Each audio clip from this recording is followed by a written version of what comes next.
Is this also the opportunity to talk about things like community advisory groups? So not at the level of a elected or perhaps paid community board, but I know a lot of the other councils have things like rural advisory groups. Muston's just board disability advisory group. It's for communities of interest and to provide representation. Yes, so that's not part of the representation review per se. So what we will send through to the commissioner, is around the number of councillors, how they are elected, whether it's through the wards or at large, and whether we have community boards in the boundary lines. That is part of the work of representation, but probably falls outside of what goes into the full consultation piece. Yeah, but I think it's definitely worth considering as part of the process. Yeah. So I'm just going to start with boundary lines, and bear with me. I'm gonna,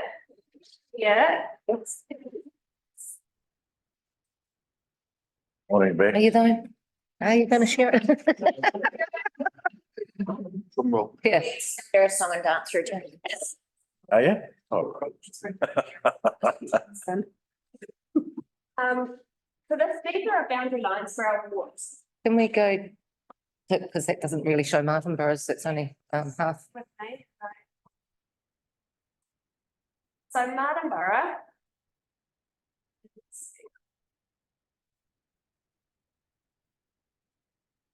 I think you can show all three wards together to some extent, Nikki, without chopping off Greytown. Not that I wouldn't mind that, but Yeah. people. Inspiring words. Go in the Greytown ward. Yeah. Each one. We did this yesterday, Alex? It was on there before. It was literally, it might be the one beforehand. Because you have that was a dark line over each of them. So we do have some constraints around the boundary, do we not, in terms of population split? So at the moment, the representation review is based on population. Yep. And we have a very even population split between the three wards, and that's what works in our favour, and that has continued. So there has been an increase. Can you just see the line, Alex? Is that all right? And I'll just quickly jump back and show you the.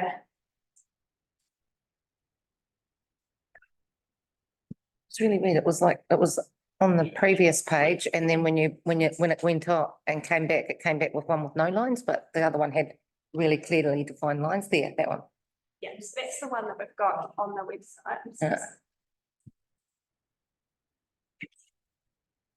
Yeah. Thank you. You're right to That's quite nice. there, Alex. Nice and warm.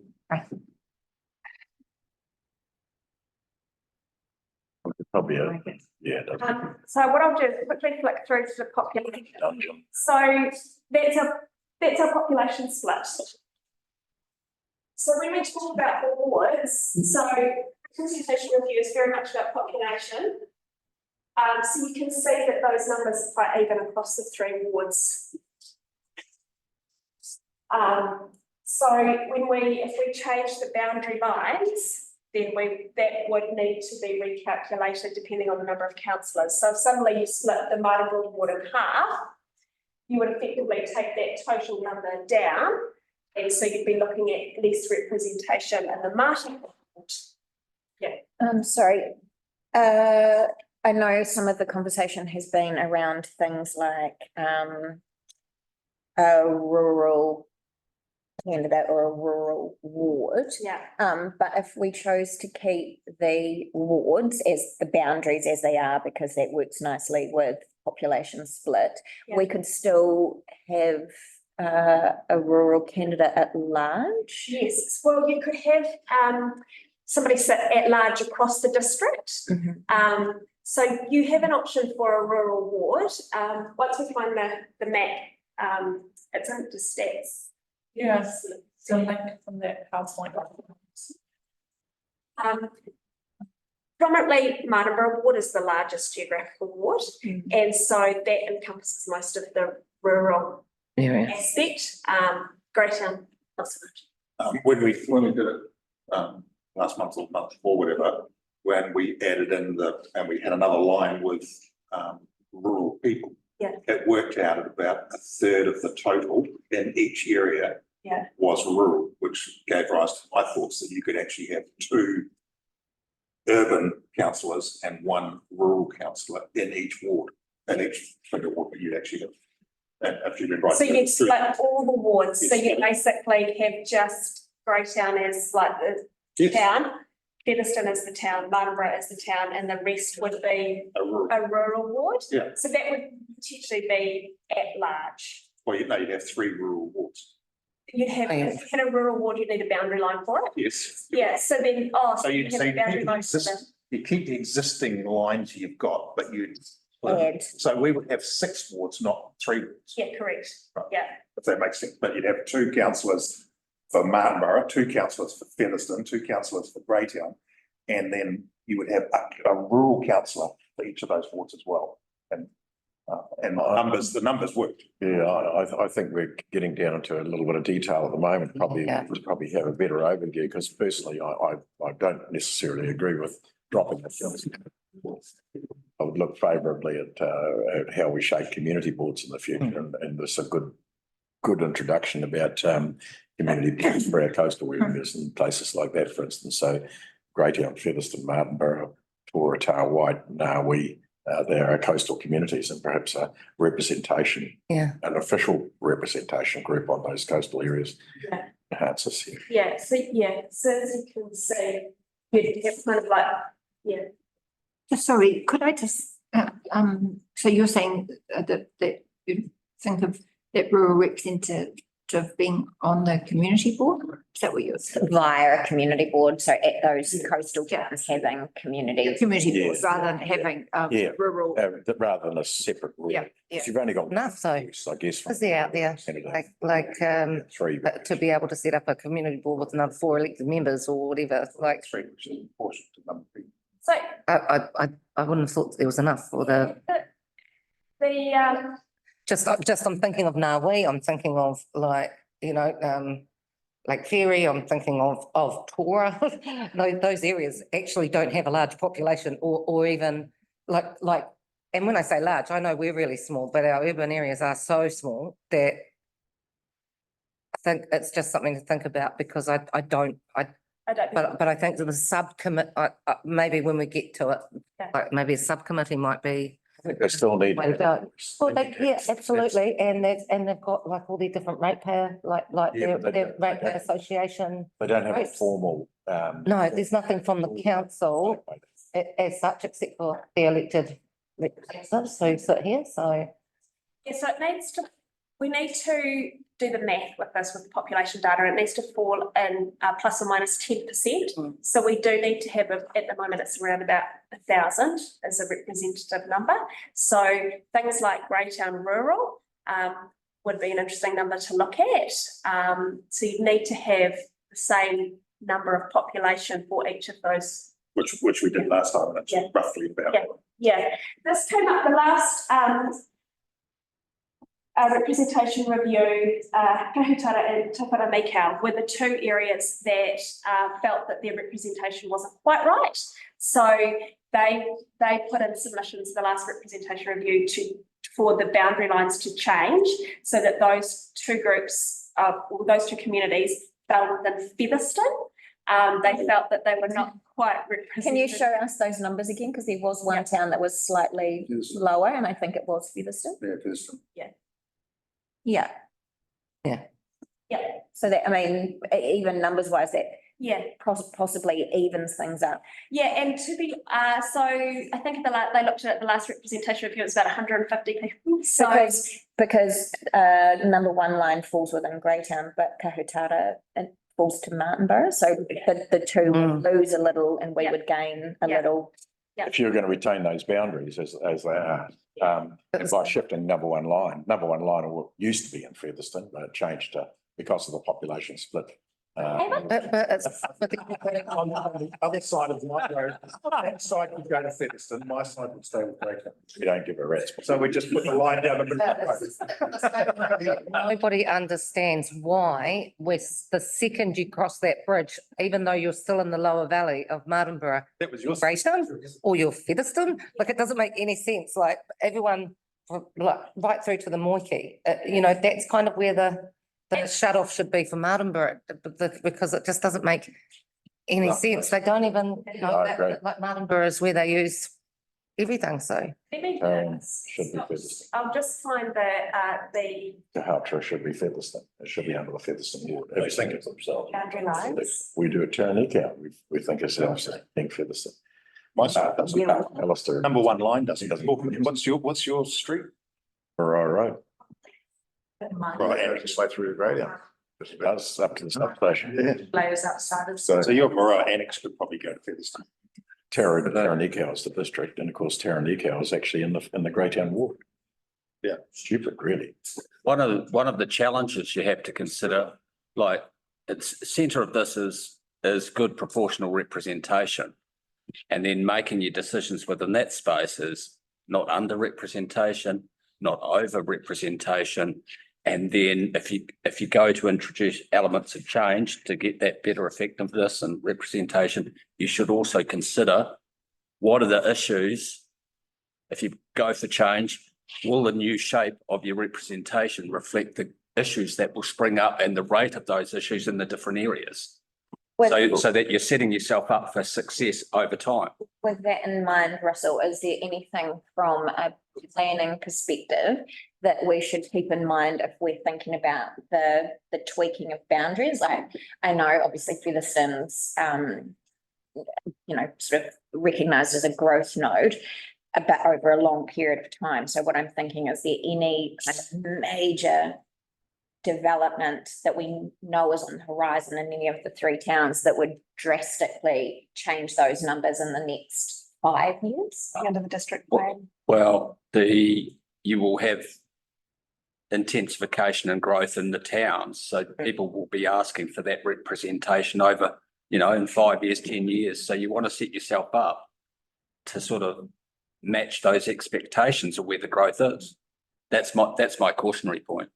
I'm very anxious to hear what feedback you've had to date from the consultation we've got, so that, you know, that might help stimulate some of this discussion as well. So we've taken flyers and we've had a wee check of some of the enhanced drop-ins, Yep. so the representation review, and the feedback so far has been positive for Māori wards.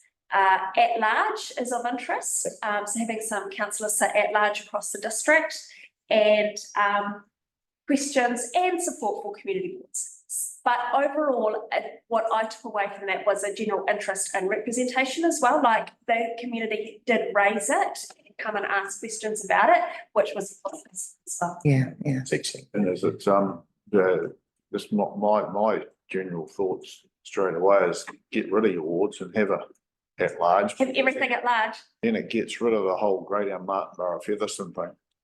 And if you're gonna keep community boards, that keeps the interest in the areas, and you can have your coastal community board, etc.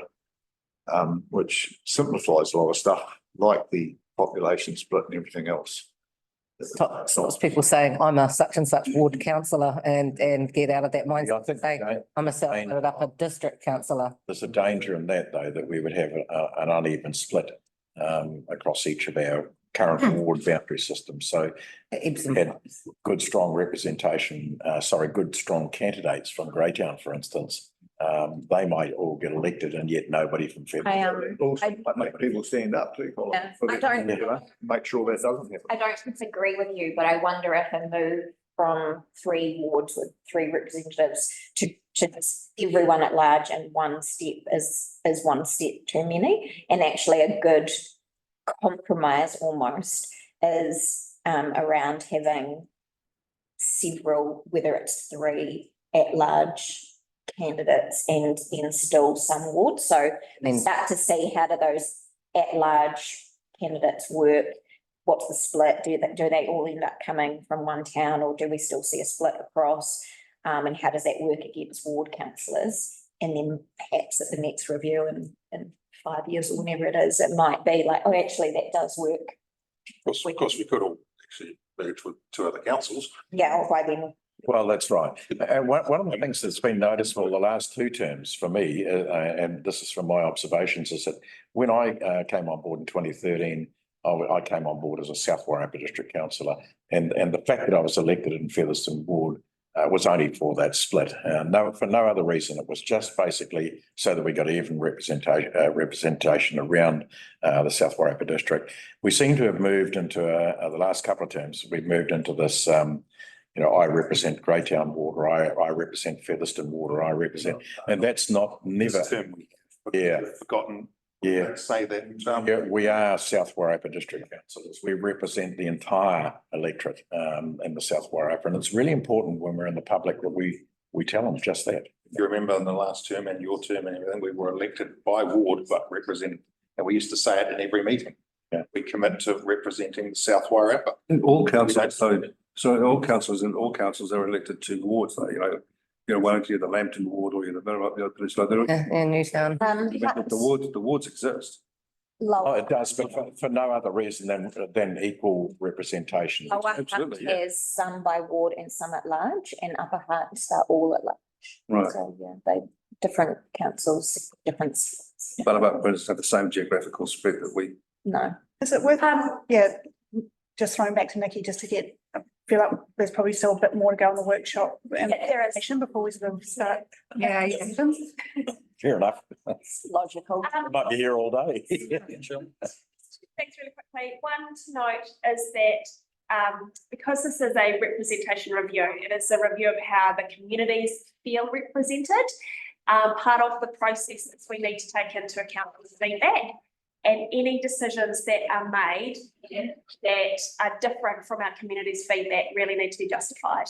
So this is very much around getting a feel for where you'll sit, putting together preferred options, and then collecting feedback from the community, and then re-looking at the view as well. Because we consult twice, don't we? Well, so we'll go out for some engagement now to get some feedback, and then you will need to choose your preferred option for representation before the end of July. And then we go out under the special consultative process around, this is what we would like to do for the 2025-2028 elections. We'd like to have how many councillors in wards or at large or wherever, and then we collect feedback on that, have hearings and deliberations, and then you review that decision.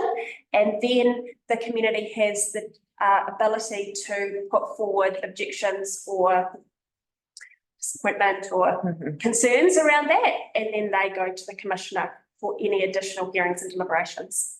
Nikki, can I just suggest something? Once again, I've gone through this a number of times. And on the surface, it appears to be a box ticking exercise. We've done our representation review. We can write that off for the next 3 years and move on. If we want this to be really meaningful, we need to get some really good positive feedback and steer from our communities. And I'm really keen to see that happen in this particular instance. And I don't know whether you can resource that internally or whether we need to get somebody else. Yeah, so we're going to talk about that at the end. Okay. So we're going to wrap up in there. But this is just to show you what is so long to find. So you can see the boundary lines of the wards here, and the little towns. And it's kind of put in the little towns. Can you see that? If there's no information. Oh, the there. blue line, oh, yeah. But you throw a link anyway to let you look. Oh, yeah. Okay. So you've got like Martinborough is like the biggest. Martinborough is huge geographically, yeah. Yeah. Yeah. Same number of people, yeah. Mm. Yeah, All those roads. thanks. Or some of the old county That's council, really because they were all part of Featherston. Down to the coast was all part of Featherston County Council, so, yeah.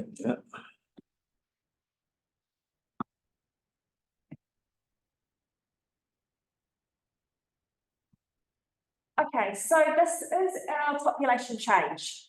Oh, sorry, I haven't added the date from the last election, apologies. So this is the date of the last representation review. And this is the information that we've got from Statistics New Zealand for this representation review, and you can see the increase for the different wards. They're still increased fairly evenly, like. And on par with Hawke's Bay.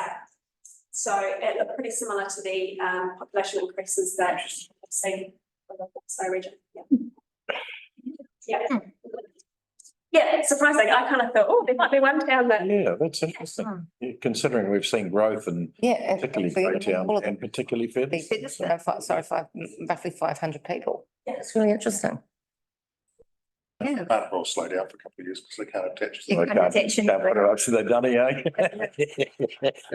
And if the train's not working, which they might do. So this is some options to consider that have come through from Elections NZ. So as you can see, it's all kind of based on the plus minus ratio for the representation review. And looking at the wards and the number of councillors in each ward, so and in total general, you've got your Māori ward, and you've got your representation numbers there. Sorry, Nikki, for all of those. Yeah. A mayor is additional to all of those Yes. total numbers, so it would be 11, 8. Yeah, so those on the Māori electoral roll vote for the Māori ward plus the mayor, the Māori ward and at large plus the mayor. Those on the general ward vote for their ward plus the mayor, their ward plus the mayor, their ward at large plus the mayor. Where have you got community boards in there? Not yet here. This Okay. is just. This is for council. Yes, so some things to consider here are those representation numbers and the balance between the ward and at large. Thinking about the work that you do, you're the best people to kind of help guide me on this in regards to, I know there's, you know, especially some of that geographical area in Martinborough, but just the number of engagements that you have, the work that's involved.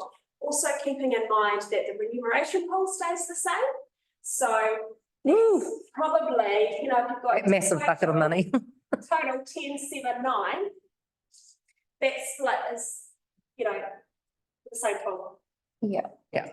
So, sorry, just to clarify the fact that you just said that, but just to clarify the fact that we introduce options that create more councillors, for instance, option 1, they don't say, oh, well, you need to add 10% to your, it's just split. Yeah, so they will review, and Janice will probably have more information on this as well.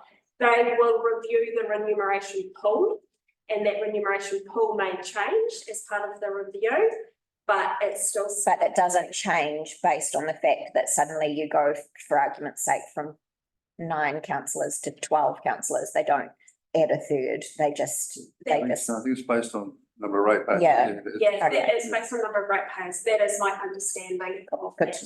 Yeah. Nikki, just a quick question in terms of representation on a population basis. Is there an ideal that where one councillor should represent so many people within a ward? Is there a model that's based on that, or because often we hear you know, we've got 1 to 200 people or 1 to 300 people. If I look at our current makeup with our community boards and 3 councillors in a Featherston ward, it's overrepresented, to be quite honest, substantially. Yes. So what's the model? So I believe that the model is more about understanding who your communities of interest are and understanding how they get represented. So it may be that your district has some isolated communities and making sure that they have a representation voice. It may be that you have groups of people who kind of get together for similar interests or similar reasons, and making sure that their views and representation is kind of taken to the council table. So it's more about understanding who your community is and making sure that they all have an ability to connect with someone, to talk to someone. I think Option 3. for me, I'd be leaning towards option 2 or option 3, because absolutely representation is all the things that you just spoke about, and that's the focus, and that's hugely important. But the flip side of that is getting quality representatives to ensure that happens. Mm. And the reality of having, a small community base is that the remuneration for elected members is incredibly low. And if that was to then be even lower, Yeah. the, Take a pay cut. that People won't apply. like, Exactly. No. as we know, the workload doesn't change based on having a lower community base. The workload is massive.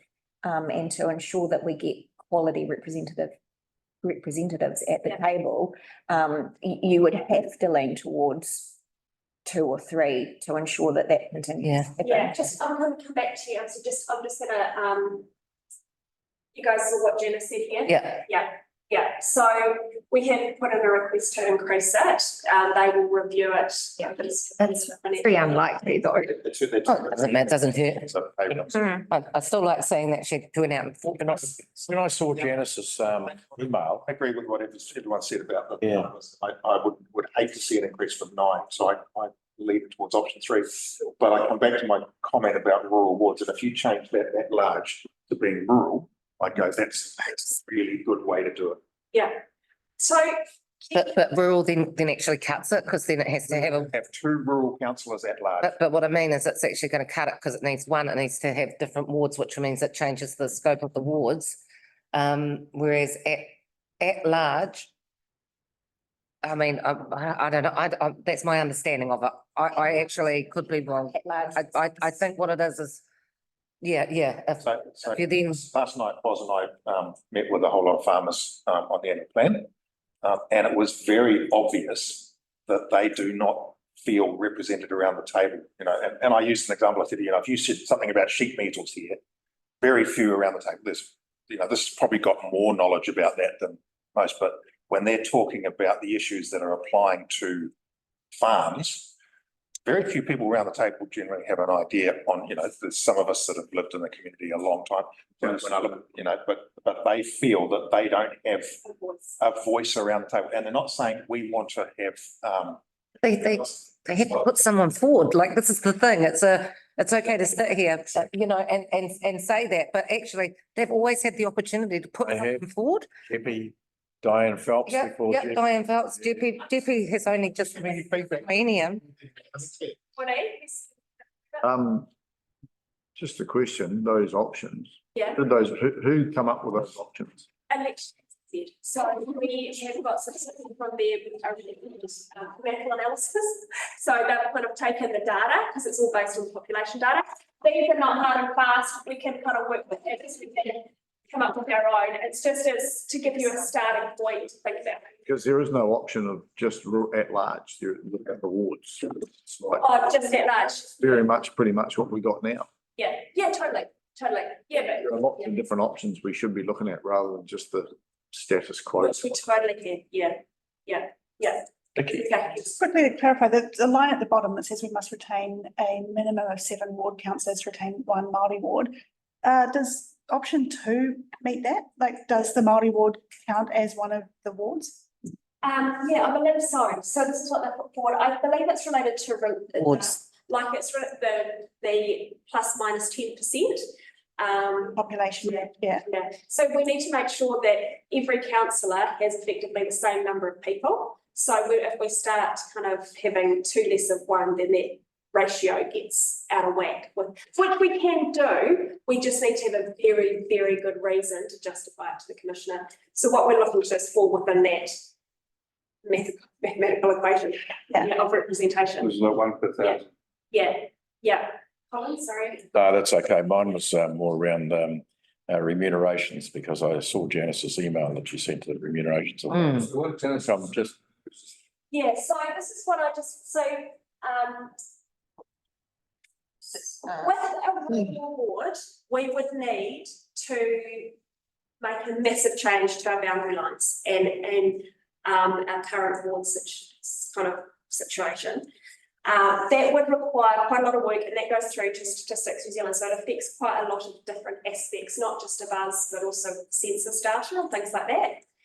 I think it's also about being clear on the purpose, because at large, as a term, but it actually could mean rural for us. So it could mean that we basically have That's fine, yeah. representation for rural, because predominantly most of our land is rural.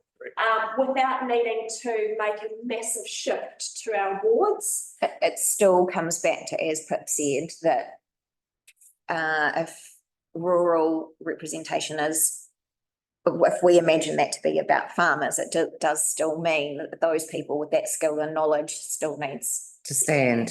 Yeah. And to be fair, like this is the first time we haven't had a coastal in a very long time, that we haven't had anyone, you know, like a farming, from the farming community from that coastal area in a long time.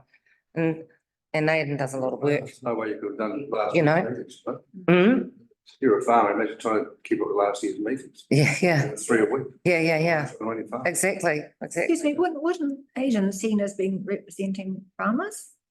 Yes, by a large Yeah, number of our. Yeah. rural- massively. And Oh, absolutely. If I could add too, I mean, vineyards are actually farmed for That's right, yeah. agriculture. Mm. The vineyards voted for me because I'd had a vineyard. So I kind of feel, why can't, I don't even know how I got on. because we didn't have one standing last time, so No. I don't understand, yeah. And they have equal opportunity to stand. Yeah, I just handed up for horses as well. Get a lot. Oh, hell yeah. Yeah. Yeah. Coming back to you, Woody, as well, about having everything at large, I think that's a really interesting concept. Given that, you know, there are massive issues that sit at the council table around, you know, the 3 libraries, the pools and infrastructure and roading and water. And sitting at large is a really interesting concept to think about. I wonder what the feedback would be from the community on that. But even have You could put it forward. community board, That's one of the options. then could be an urban community board and a rural community board too. You don't have to have it for a sort of town. Yeah. You know, it could be an urban, a rural or coastal or whatever. Yeah. And there's the 3 community boards, urban, rural, coastal. I must admit, I quite like the model that we currently have in terms of council representation, and even though it may be a little bit top heavy, I think I think the elephant, the communities like it as well, right? They like the elephant in the I know who their councillor is. to be quite honest, that's the elephant in the room. If you get a good, productive, working community board, they can be a real asset. If you get a badly performing community board that's Totally. representative of the views of council in general, they can just cause you a lot of grief. So I think the elephant in the room is community boards, and whether or not Okay. Oh, look at number 3. What's next? Yeah. I believe that the community boards need to represent smaller areas. So if you have got effectively councillors sitting in a ward of like Greytown, Martinborough, Featherston, that community board ideally needs to represent those slightly more isolated or the voices of people that wouldn't normally come to council. I really believe they are about promoting community wellbeing, especially around diversity and making sure that our whole community is heard. Would love to see some greater community engagement with community boards, and I know how difficult that has been with the Greytown Community Board. And also just understanding how the community helps us make decisions. I wonder if the criteria really, you know, are more about how they operate.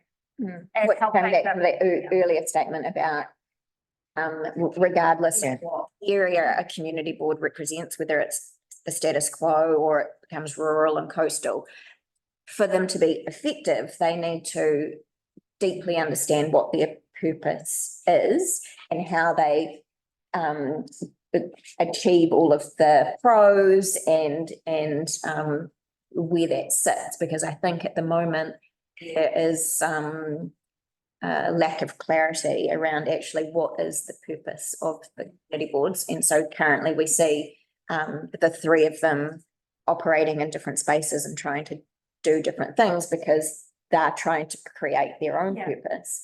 And rightly so, because it's not 100% clear. And they're asked to by the council, like they're all asked to do their own plans and, you know, like to have that strategic goal that sits at that community board level, which automatically may not actually Mm. fit. Yeah, so they- The council's leading to. They were, you know, their purpose was to really engage with community. If they knew their purpose was resilience, for example, or whatever it was, then actually they can lean into that. And at the moment, I don't think they have that clarity to allow. And work side by side with Nigel on the, and with the Martin Borough Community Board foot directly with what you're saying, resilience, so, She's like so, on her board, but I don't see that replicated across the board. yeah, with the all boards, yeah. Can I make an observation?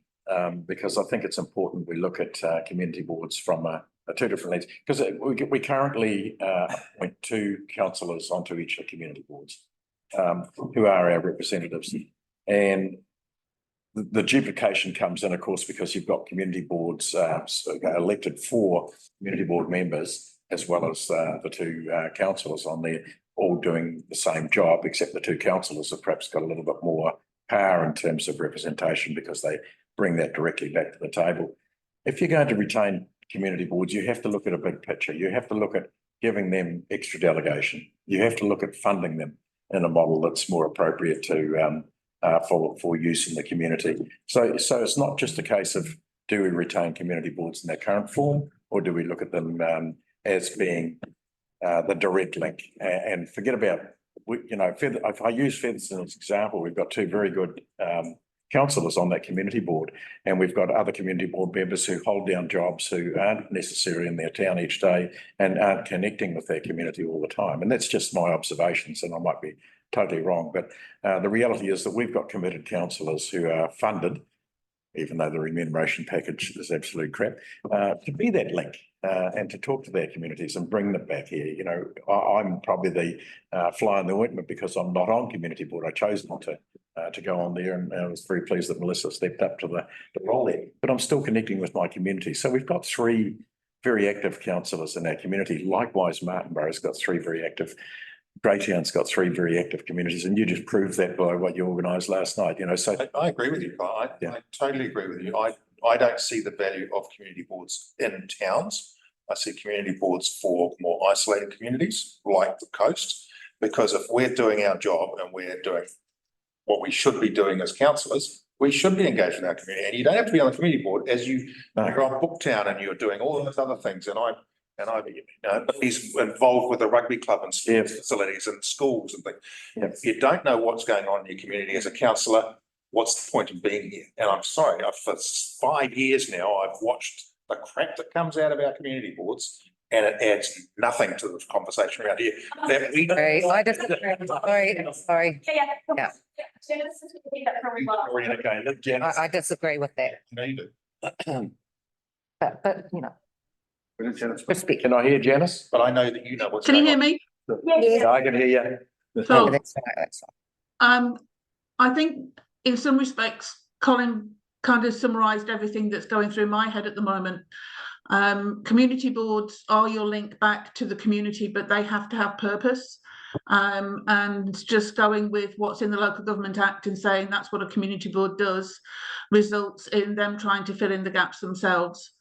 So I totally agree that there needs to be clear delegation of some roles and responsibilities if you're going to have community boards. There are other ways of having people nominated to community boards, but I need Nikki to fill in the gaps on what population size you need before someone can stand for a community board. So what's the community size of the community of interest? Because in my previous life, our community boards were made up of so many representatives from the smaller communities. So in some cases, that's how we covered our coastal and more remote communities, was one of those representatives had to come from there. But obviously Far North is a much bigger area than we've got here. So I don't know how those numbers work.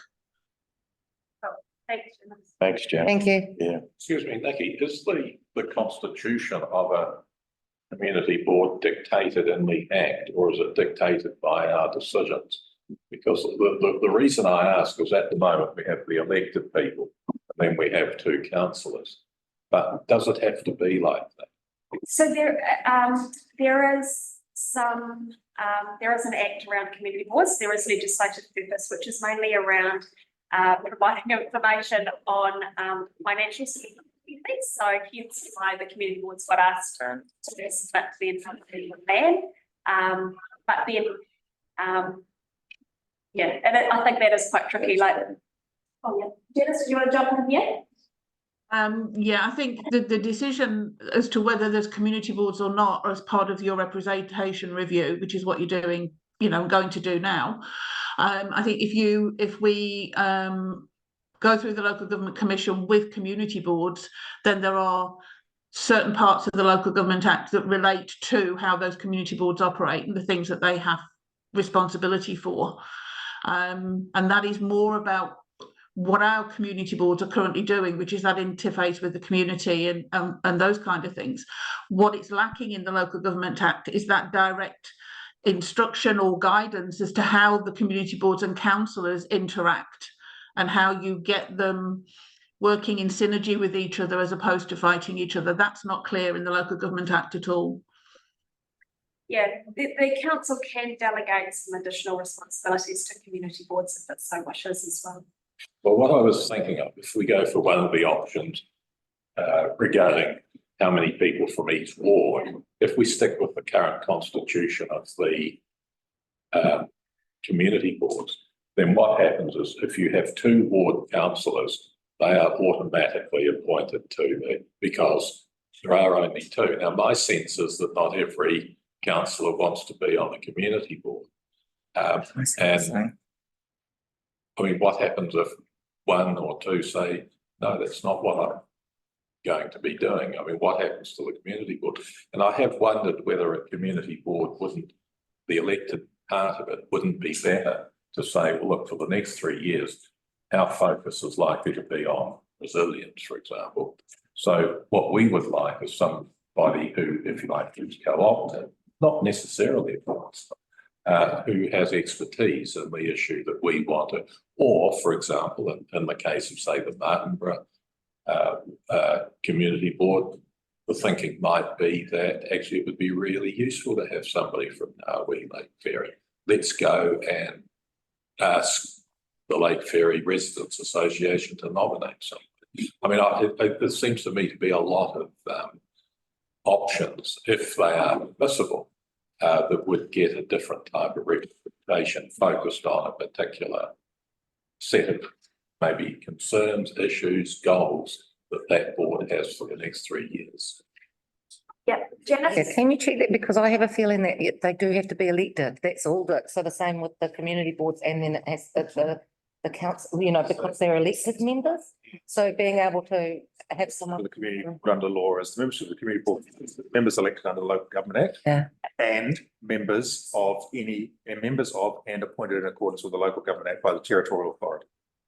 Right, so there is two parts to it. So it could. One's and the appointed. So it could, and if there was someone that was willing to come and, so some maybe, because just because all the community board meetings are held in one certain, they don't have to be, they can move around. It's literally more for this purpose, right? Being able to have them live streamed. But I mean, if they needed to get out to Parenoi, Lake Ferry or somewhere like that to be able to run it, then it may be that this day we're doing this, so we need to, we've recorded it rather than being able to do it live stream.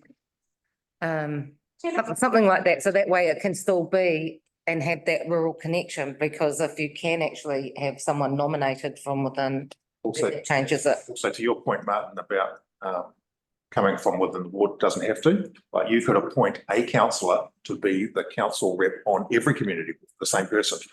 So it doesn't. And that could be their role, like one of their roles. So it's just an appointment, and it doesn't have to have anything to do with the ward or anything like that. It's purely appointment by the Territorial Authority.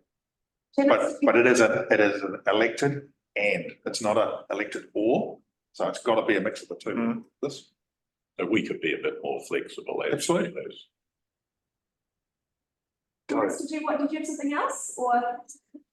I just wanted to be clear, Nikki, whether we as South Y have put it into the rep review, we would have 2 councillors on each community board. Yeah, Um, I'm gonna check that, and I'm gonna check about the population as well. Yeah. Okay, I suspect it is a South Y thing because, again, in my previous life, there was 1. Yeah, I think. And I also know that there were issues once the Maori ward was stood up about actually having representation from the Maori ward at large on the community boards without having it written into the representation review. So it isn't as straightforward as you might think. The other issue is if you wanted those kind of focused groups, then if you go back to what Melissa said at the start of the meeting, you would do those through advisory groups, like the Disability Advisory Group, or you would have a Resilience Advisory Group, or those kind of things. So there are other ways of doing that that engage the community without them having to be elected, but work with the elected officials on a topic.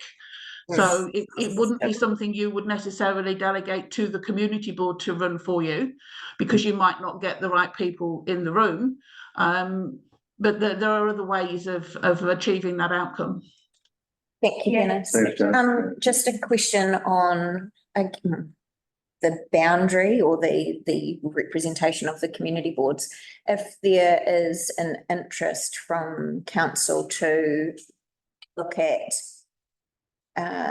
who the community boards represent, i.e. coastal, rural, urban.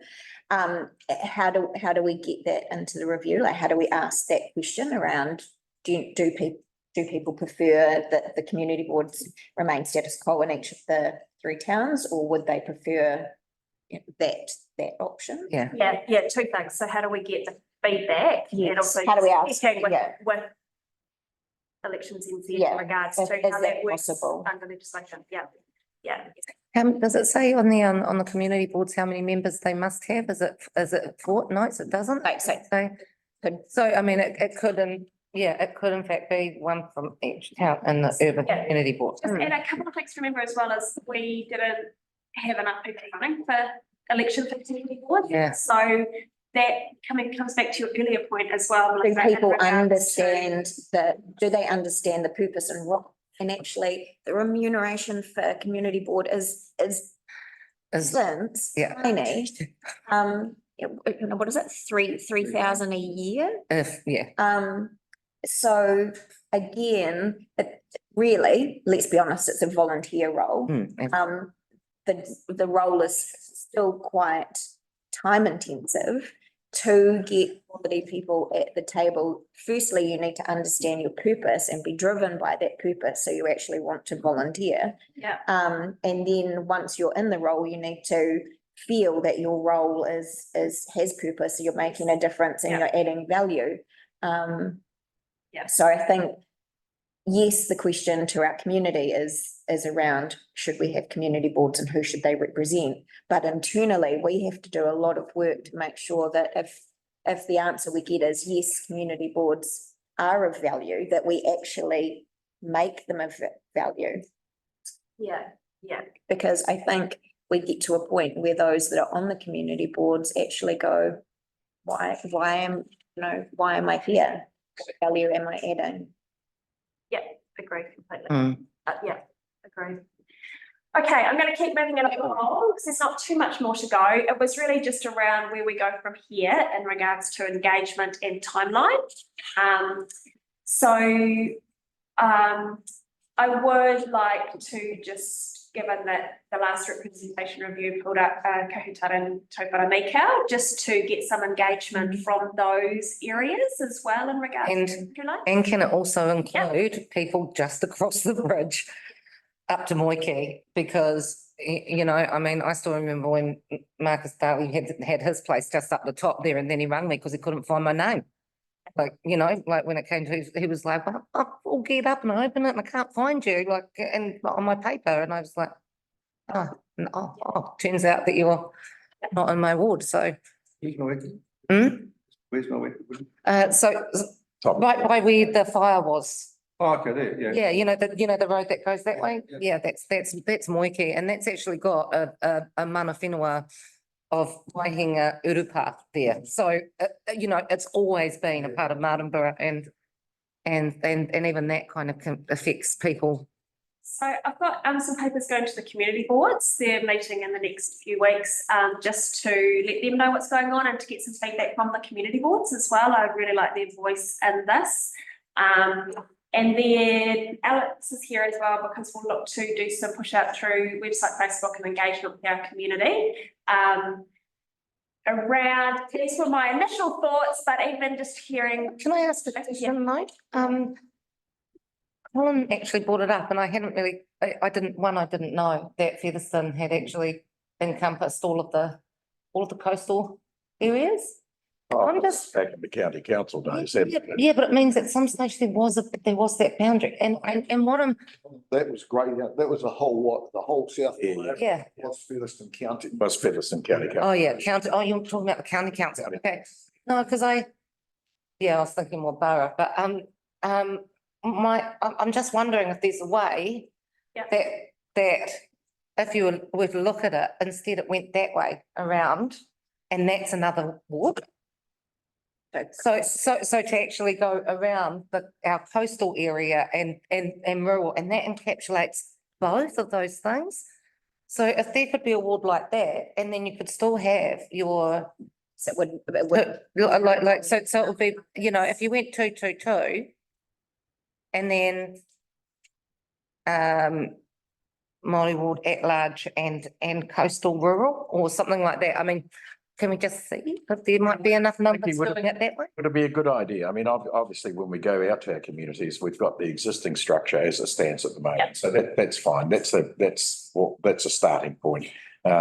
And then, you know, I'd be really happy to engage with communities. Are we going to give them a number of options or considerations or Yeah. what's the plan? So it is a bit complicated, so it's trying to keep that as simple as possible. Alex Duncan here as well. Some of the other councils have done surveys, so Yeah. just a really quick feel for what's working, what's not.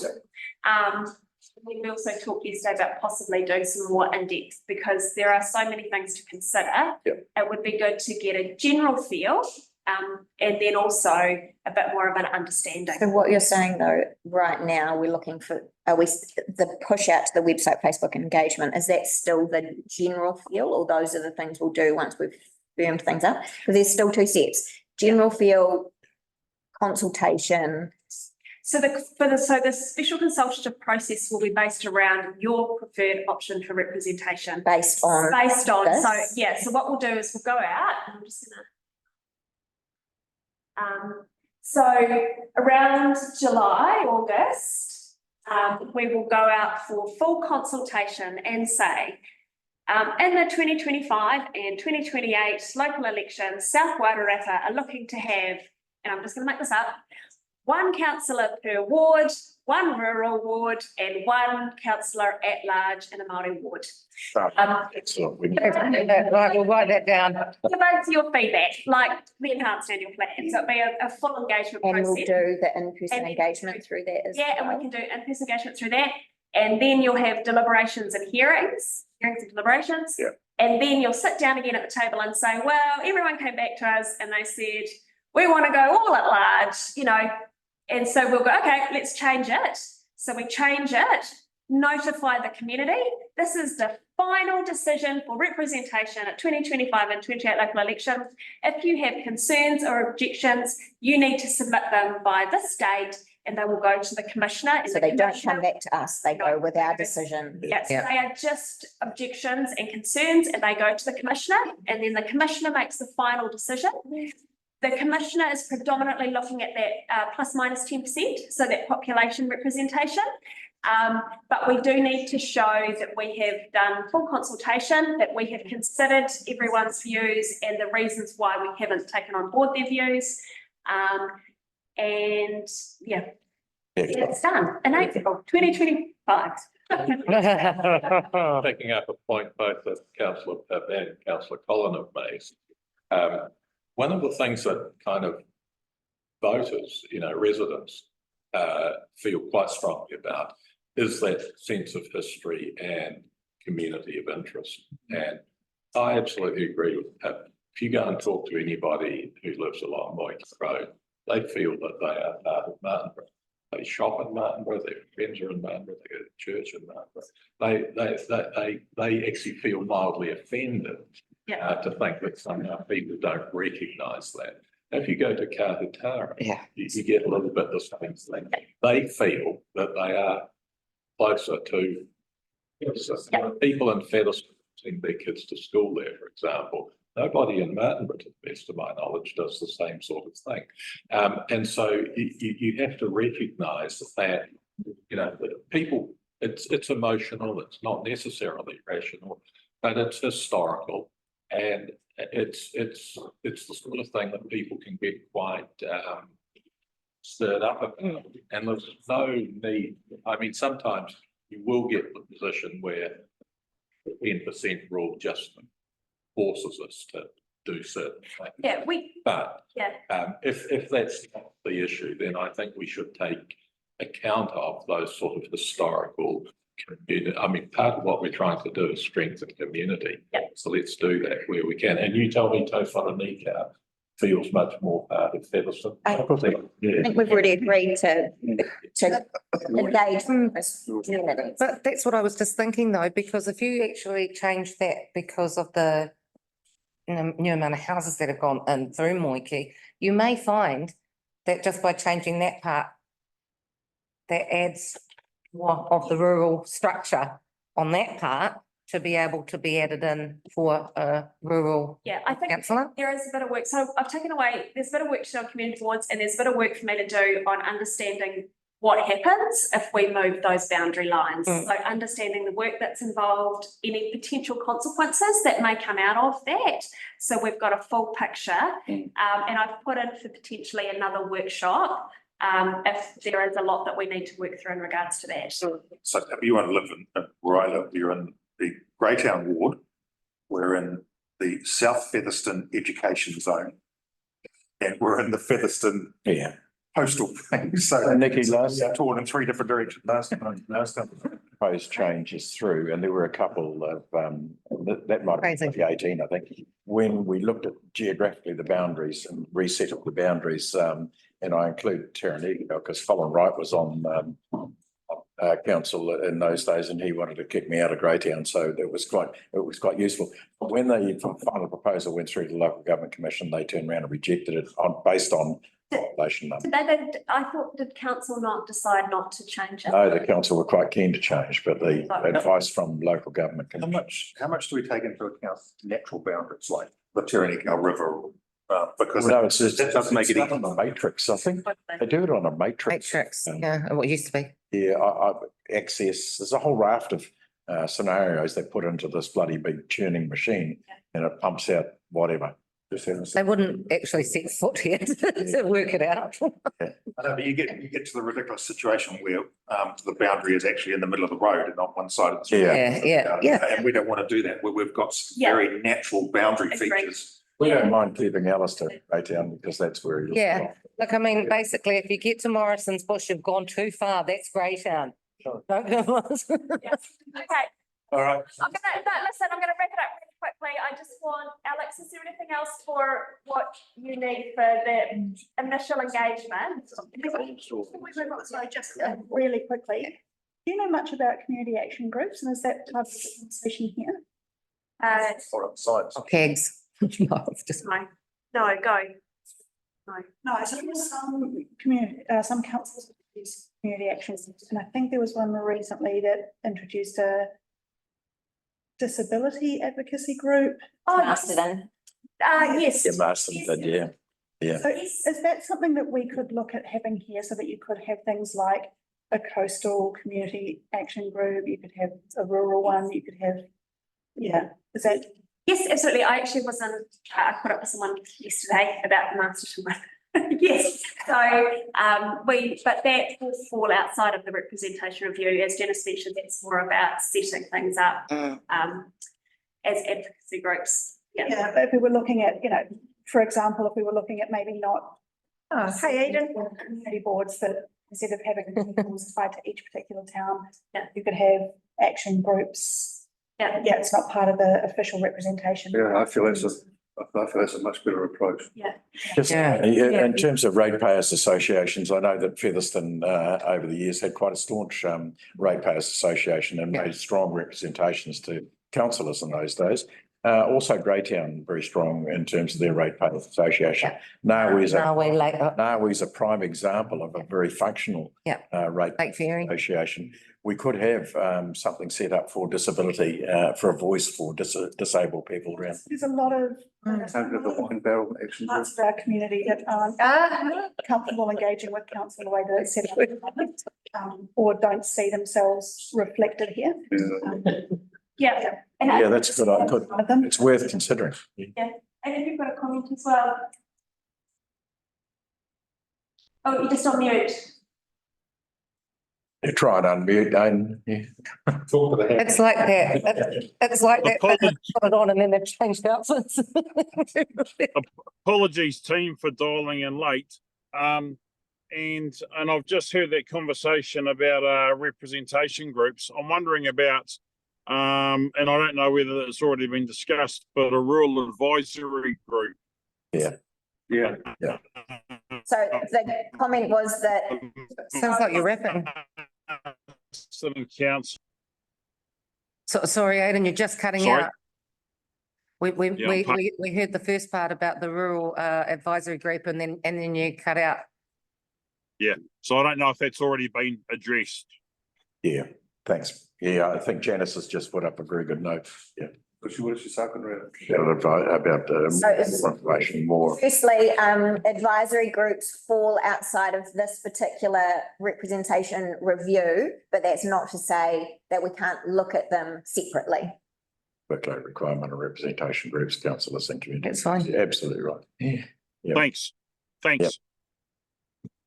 Got to earn all that massive cash we get. Yeah, any other suggestions or recommendations as we go up for the initial engagement with an aim to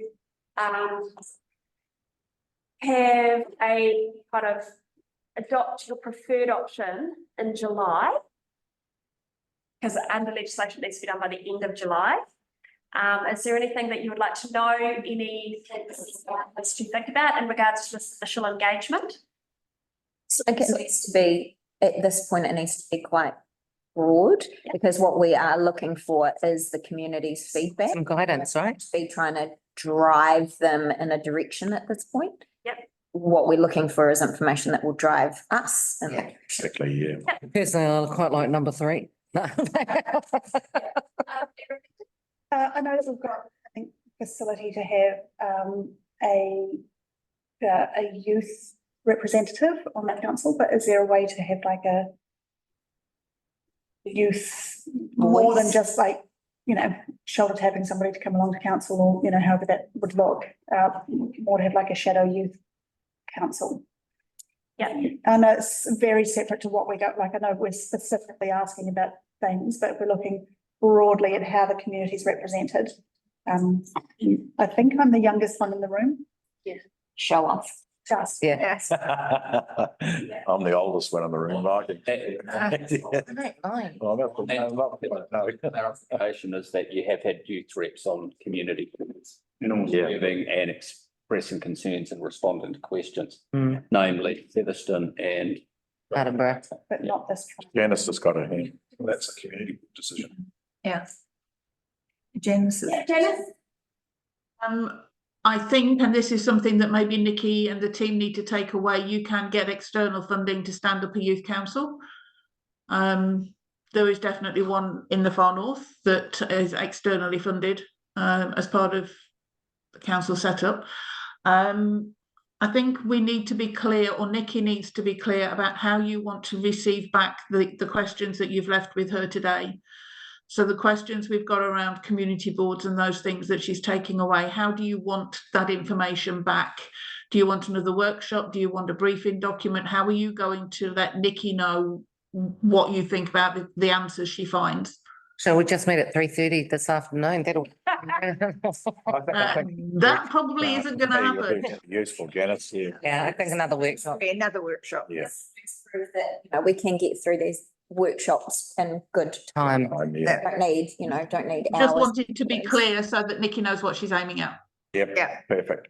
Good. I think the question that Bex raised about youth representation does lead us to like, how do we get a youth view on this representation review? So is there a way that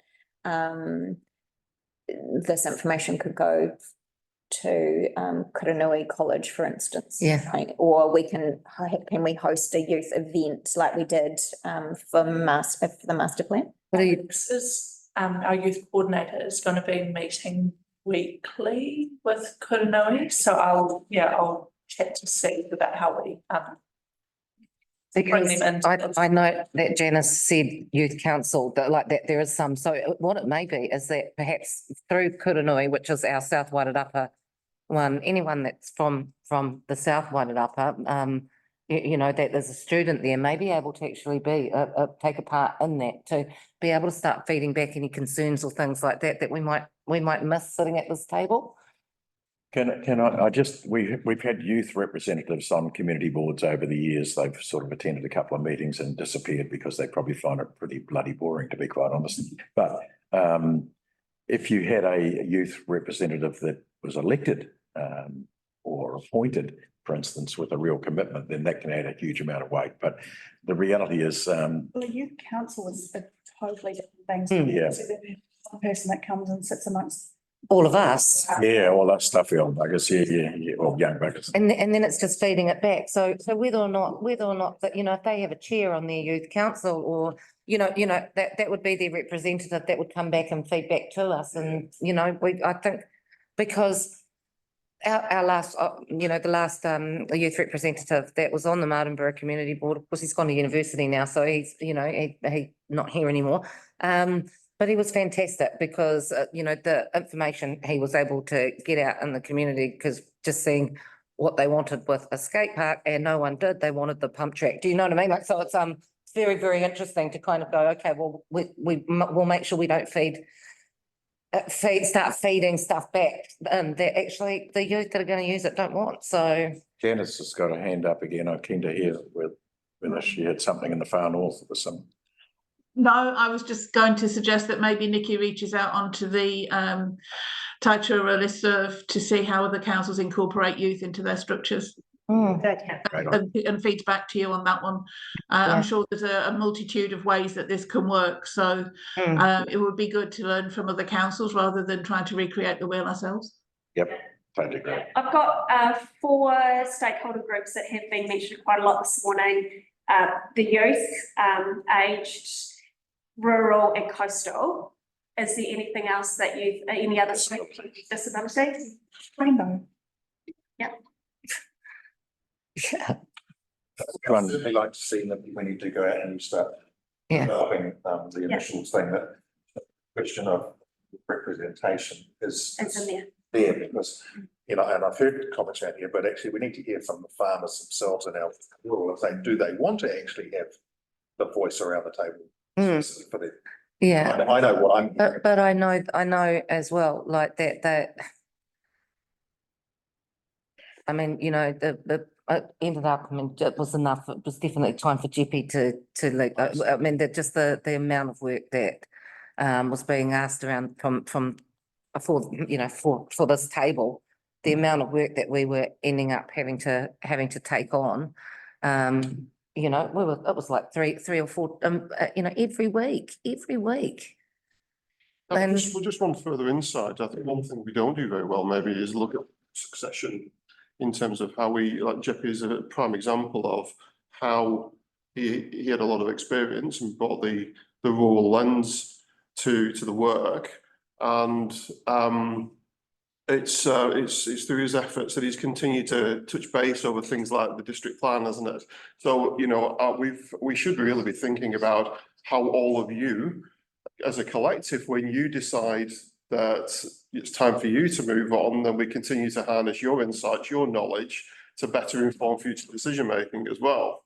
You know, rather than it just being the spray and walk away approach where we just end up bringing on a whole new lot of elected members. 13 years is in the spray and walk away. No, No, I mean, you know, so we don't lose that institutional knowledge, you know? Yeah, we yeah. Continue to harness. And it's always a danger in the current 3-year electoral cycle. If you have a wholesale change of councillors, then you lose that intellectual knowledge Yeah. that goes Yeah. or effectively. Yeah, absolutely. So it's the 4-year term for me is really something that's important because at least you can get something done in that period of time. Mhm. But also a succession plan is always something that's in the back of, should be in the Yeah. back of all their minds. But Yeah. the other thing is about, you know, like I've been talking about for some time, is creating a sense of purpose and stability within council so that not only do councillors want to do more than one term, but our community sees value and wants to elect those. Correct. councillors. Absolutely, absolutely. And that takes leadership and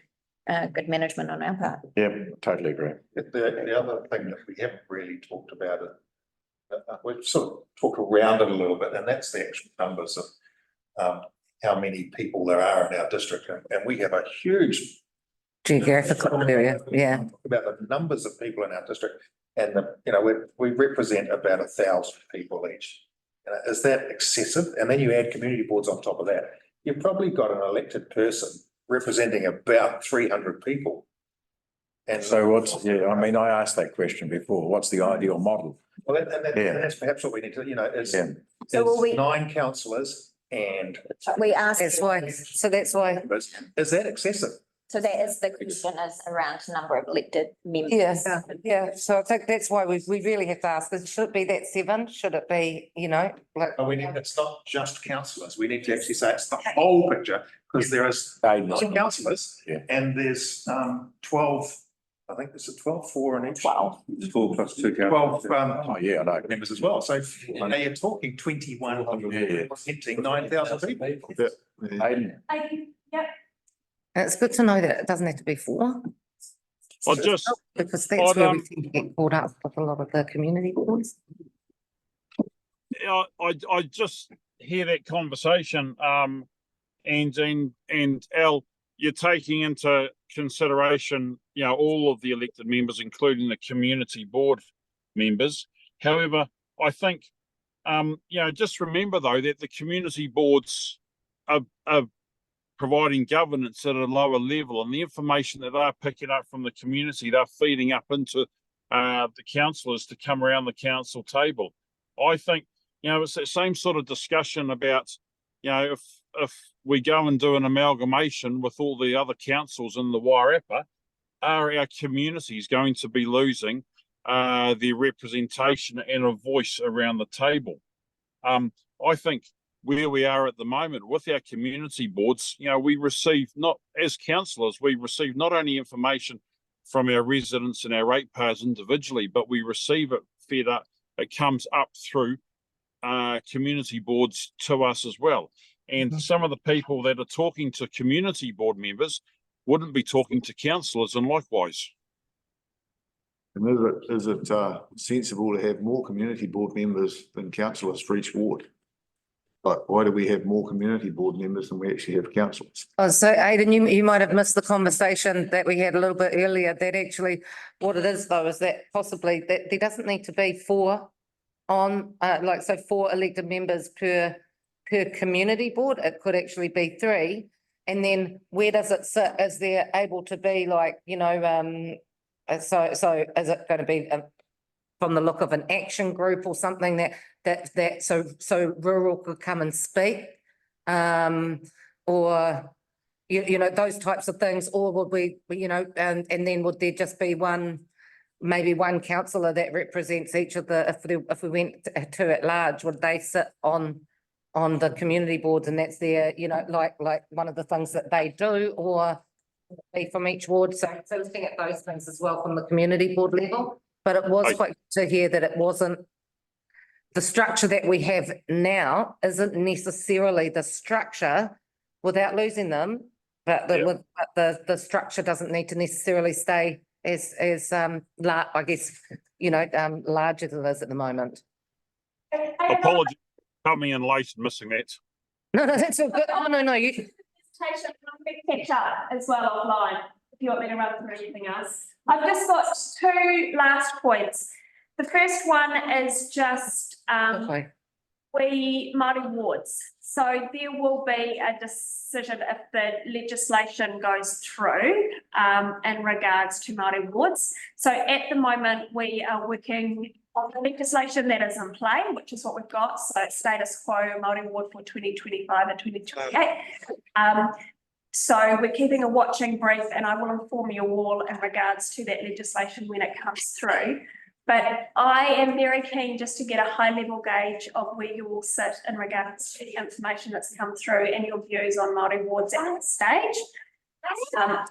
There effectively are two decisions, to rescind or to poll for Māori wards for this new legislation that's coming through, and I'd be keen just to get some views and thoughts on that today as well.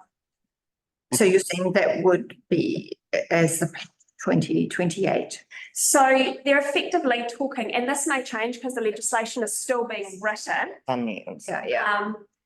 And the legislation will need to go through hearings, obviously, and get royal assent before it comes into law. But what they are talking about is effectively rescind. So there is no Māori ward for 2025 or 2028. So the decision that you made was to establish Māori wards for 2025 and 2028.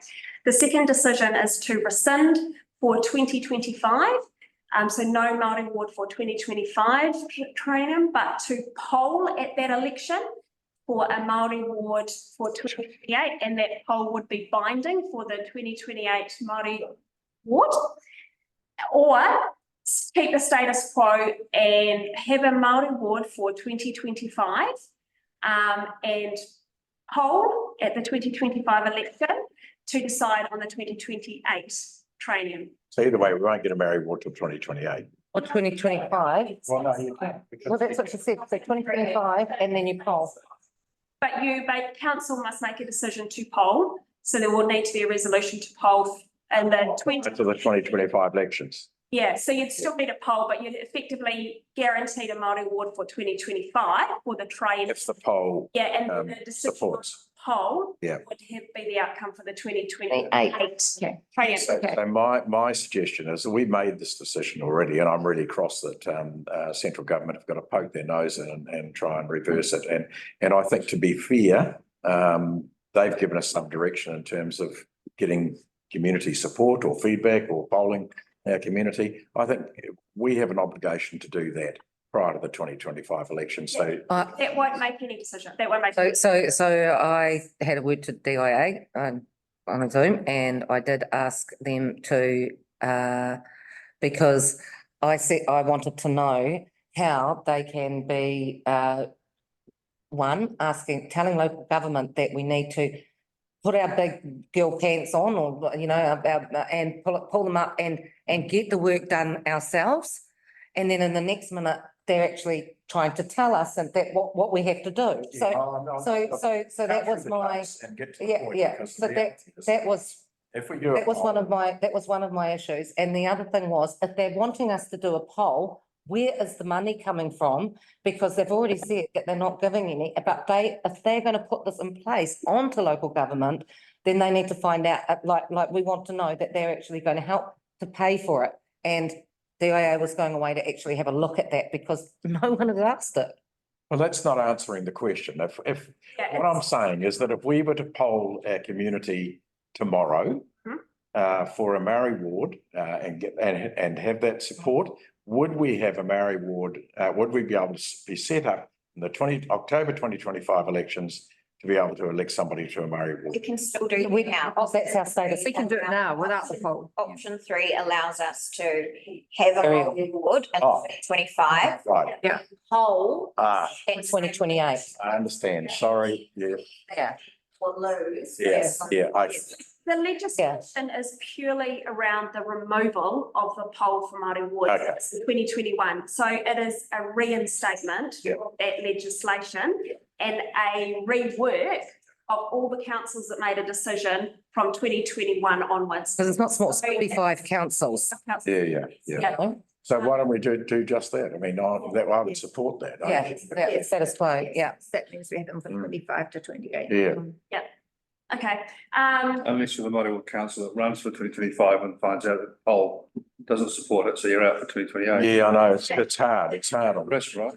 And that, Yeah. that is a risk because, our representation review, regardless of options 1, 2, or 3, or perhaps 4, which is at large, which would be listed, but 1, 2, and 3 all include multi-ward Yeah.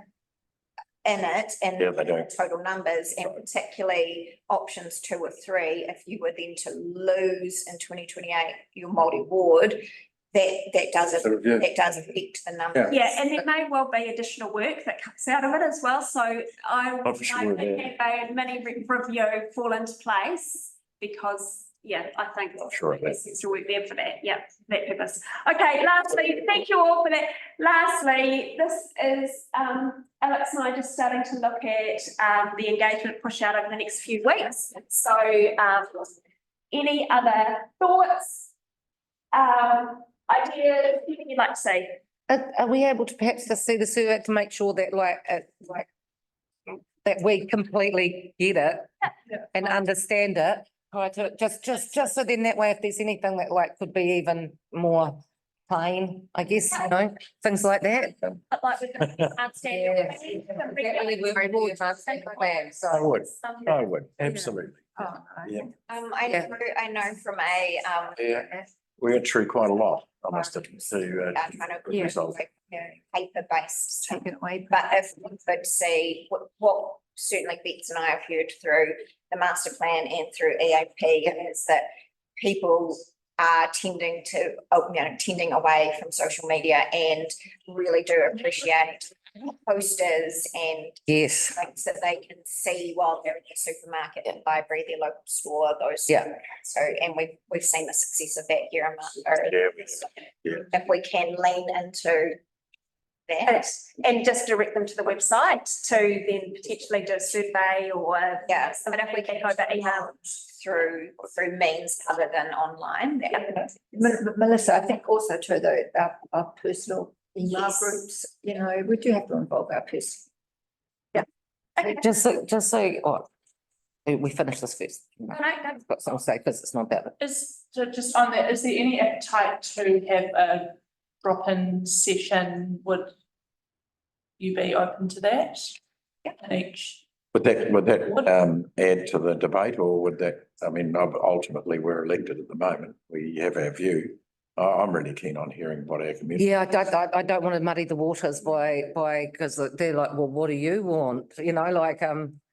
What's. I want them to have a think about it. Yeah, yeah. Engagement purely to collect feedback. Yes. And then doing the drop-in sessions and the consultation process. Absolutely, so we can kind of explain how each one. Is this space, because my concern is that paper-based or online, you're not necessarily like what we've seen through the EAP consultation, for instance, is we put a document out, the document is great, but actually the document still raises questions, and without having the ability to answer those questions, it's hard to provide valuable feedback. So is there space for some of the vlog type online, like obviously you just said paper-based, but there is space for online, so is there the ability to vlog between us, vlog some of that information as well, not to determine an outcome, but to give the background. Yeah. Information, the videos. Yeah. Oh, videos, yeah. we could also do It's a vlog. if we see value in it with officers instead of elected members, so we can still Yeah, I ask think- questions. Yeah. But not have that lens of, Political ones. yeah. I think, I guess we really want to make sure that this is being actually, I guess, led by the community instead of on this table for the feedback, like for what they want to say. I'm just terribly mindful. And then there's the consultation itself. Where they can Exactly, provide yeah, and we further can feedback, come- it'll be more, yeah. There's another date, submissions and things to date on the EAP, not great, right? We're at 32. Yeah, So- good. Yeah, you do that. Yeah, gosh, that's not. Harverton's at 39, that's, Yeah. Not many, is it? It's not many that we. Considering- We go through this whole exercise, we get 30 people that come back with feedback. Yeah, I'm quite surprised, I must admit. It's not exactly a fair representation of the community's view. There's been lots of stuff picked up though during those conversations. But we've also had live, you know, like So that feeds in. thing like that, which So that's definitely shown numbers. a formal submission. We've had a few emails come in, Yeah, just general emails about things, so not necessarily related to the consultation topic, but topical, which I'll feed through as well. That's interesting. it's not uncommon, boss, to be quite honest. We've often gone out even with Yeah, LTP. it was a decision Handful, magnitude on I know, feedback of 30 people. I know. That's the hard part. That's the hard part of our job. So we don't get a clear direction from our communities on where we should be going. So we have to make that decision. Even Masterton last year, they only achieved about 90 pieces of submission. Yeah. You know, larger population base, it's just reality. I think people have got a view, they're just accepting maybe of the challenges that. Why they elect us to make these decisions. Feedback that we've heard, I think, through the EAP consultations, has been is much you guys are asking us for feedback on. It's like, it's always, I don't even know what I'm asking for feedback on now, right? That's been a common thread as well. We're always going, what do you want? What do you want? What do you want? What do you think? I'm like, God. You know, do it. Right. I'm not saying it's wrong, I'm just saying it's the feedback. Has that, I think a number of councils have that, have your say interface. Do you know if that increases engagement? Because it seems so easy to use. Do they get more people? That's a good question. I don't know, but it would be a great tool to have. I think it's in the wish list for a platform like that for us. Because it's just like you get on a mailing list, it sends you out updates. It shows all the different pieces of work the council's doing. You can click on what bit you're interested. It's got information videos that link to it. It's got the maps. It's got backgrounds. Forums with questions. Yeah, there's so much. Yeah, it's. We're not allowed to use our ratepayer database email addresses to communicate with people, are we? We can't.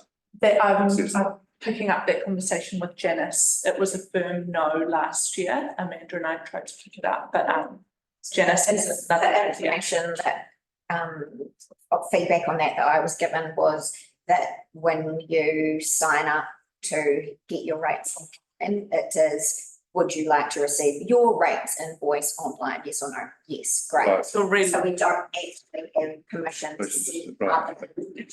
Correct.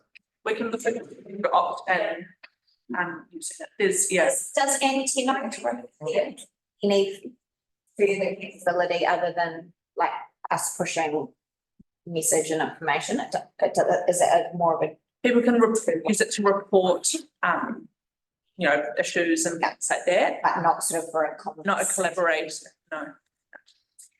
And Dennis was just saying as well, like it's this time involved and maintaining those systems as well and the information, collecting it and getting it out there. That's right. Can't forget that.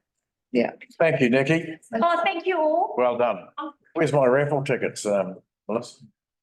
Thanks, Dennis. Thanks, Taylor. Give her $10.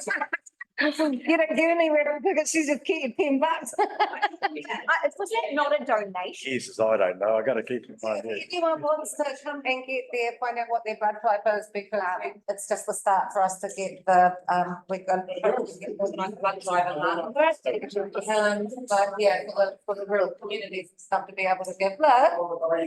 So